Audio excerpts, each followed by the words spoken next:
केंद्रीय वित्त मंत्री निर्मला सीतारमण ने बजट 2025 में वेतन भोगियों को खुश कर दिया है। अब 12 लाख रुपए तक की सालाना आमदनी वालों पर कोई टैक्स नहीं लगेगा। आयकर दाताओं को ये राहत न्यू टैक्स रिजिम के तहत मिलेगी। न्यू टैक्स रिजिम में टैक्स पेयर्स को 75,000 रुपए के स्टैंडर्ड डिडक्शन का भी फायदा मिलेगा।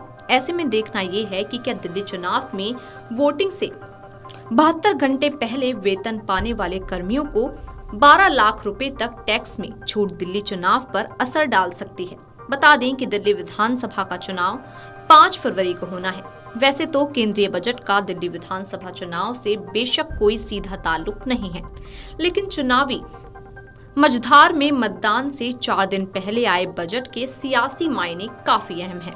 खास तौर से आयकर का स्लैब 12 लाख करने का असर मध्य वर्ग पर पड़ेगा। वहीं युवाओं, बुजुर्गों समेत अस्थायी तौर से अनुबंध पर काम करने वाले गिग वर्कर्स और रेडी पटरी के कामगारों को भी बजट से राहत मिली है। विशेषज्ञ भी मानते हैं कि इस बजट का असर आखिरी समय में पार्टी विशेष को अपना वोट देने का मन बनाने वाले मतदाताओं पर जरूर पड़ेगा। बजटीय प्रावधानों का असर फ्लोटिंग वोटर पर पड़ सकता है। कैडर वोट के इससे ज्यादा प्रभावित होने की उम्मीद नहीं है। All India NPS employees federation के राष्ट्रीय अध्यक्ष डॉक्टर मनजीत सिंह पटेल बताते हैं कि निश्चित तौर पर भाजपा को दिल्ली विधानसभा चुनाव में टैक्स छूट का फायदा होगा। वजह दिल्ली में सबसे ज्यादा सरकारी और निजी क्षेत्र के कर्मचारी रहते हैं। इसके अलावा पेंशनर की संख्या भी लगभग 5 लाख है। इससे पहले सरकार ने गत माह सरकारी कर्मचारियों और पेंशन भोगियों के लिए 8वें वेतन आयोग के गठन को मंजूरी दी थी। बता दें कि पिछले माह केंद्रीय मंत्रिमंडल की बैठक में 8वें वेतन आयोग के गठन पर मुहर लगाई गई थी। हालांकि केंद्र और राज्यों के कर्मचारी संगठन लंबे समय से 8वें वेतन आयोग के गठन की मांग कर रहे थे। ये मुद्दा संसद सत्र के दौरान भी उठाया गया था। संसद में भी सरकार ने 2 टूक शब्दों में कह दिया था कि 8वें वेतन आयोग के गठन का अभी कोई विचार नहीं है।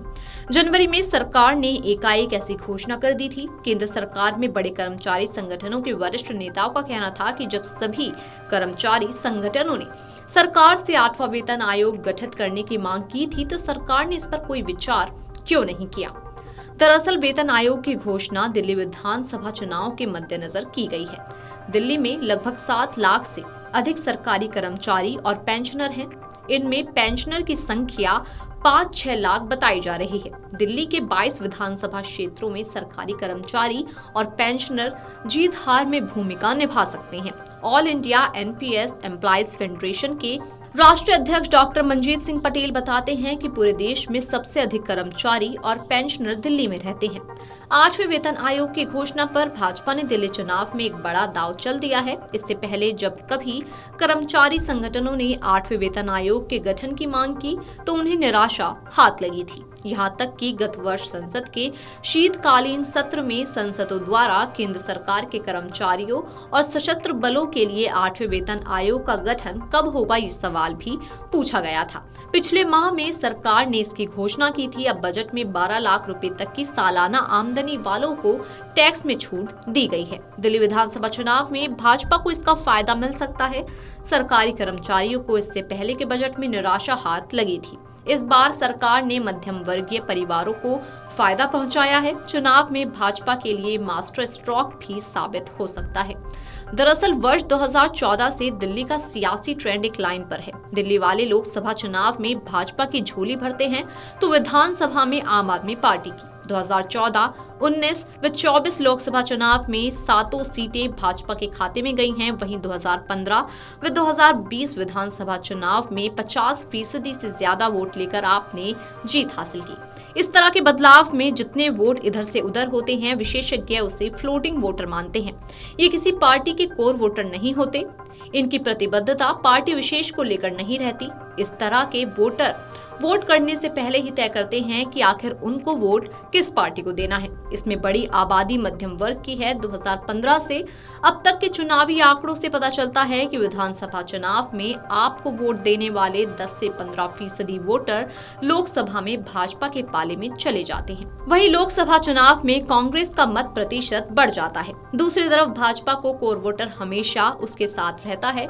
इसका आंकड़ा करीब 33% बैठता है। इस सियासी अंगणित में फ्लोटिंग वोटर्स का पार्टी विशेष के पक्ष में जाना नतीजों में बड़ा उलटफेर कर सकता है। अलग अलग तबके को केंद्रीय बजट से जो राहत मिली है उसका दिल्ली चुनाव पर क्या असर होगा, इस पर स्पष्ट तौर पर कहना अभी मुश्किल है। फिर भी फ्लोटिंग वोटर्स इससे अपना मन बनाकर भाजपा के पक्ष में कर सकते हैं। गिग वर्कर्स, रेडी पटरी समेत दूसरे कई वर्गों पर ये बजट असर डालेगा। मध्य वर्ग तो खास तौर पर प्रभावित होगा, जिसके लिए आयकर मायने रखता है। हालांकि इसमें भी केंद्र सरकार जल्द ही नया वेतन आयोग गठित करने जा रही है। उसमें वेतन बढ़ेगा ही और उससे बढ़ी आयकर सीमा उतनी असरदार नहीं होगी जितनी अभी दिख रही है। अलग अलग एजेंसियों के सर्वे बताते हैं कि दिल्ली की आबादी का करीब 66% मध्य वर्ग से है, वहीं 73% लोग प्राइवेट नौकरी करते हैं। दूसरी तरफ यहाँ की प्रति व्यक्ति आय 4.61 लाख रुपए है। वहीं रेडी पटरी और गिग वर्कर्स की संख्या का कोई अधिकृत आंकड़ा नहीं है। फिर भी दिल्ली में इनकी बड़ी आबादी निवास करती है। निचले तबके से ताल्लुक रखने वाले इस तबके का वोट भी चुनावों पर असर डालता है। Video desk अमरउजाला.com।